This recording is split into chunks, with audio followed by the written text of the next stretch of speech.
मुअज़्ज़िज़ नाज़रीन अस्सलामु अलैकुम। नाज़रीन, वेदर के हवाले से एक और बहुत ही बड़ी खबर के साथ आपकी खिदमत में हाज़िर हुए हैं। जी हाँ नाज़रीन, महकमा मौसमियात ने कराची के हवाले से ख़तरनाक अलर्ट जारी कर दिया है। जी हाँ नाज़रीन, कराची में मौसम इंतहाई ख़तरनाक होने जा रहा है।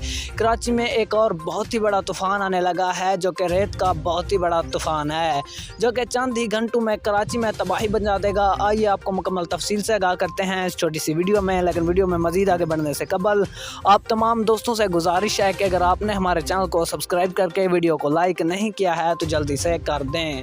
जी हाँ नाज़रीन, महकमा मौसमियात का कहना है कि कराची में मिट्टी का जो कि बहुत ही बड़ा तूफ़ान है आने वाला है, जो कि इंतहाई ख़तरनाक साबित होगा। तो नाज़रीन, इसी के साथ दीजिए हमें इजाज़त, मिलते हैं नेक्स्ट ऐसी सी वीडियो में। तब तक के लिए अल्लाह निगहबान।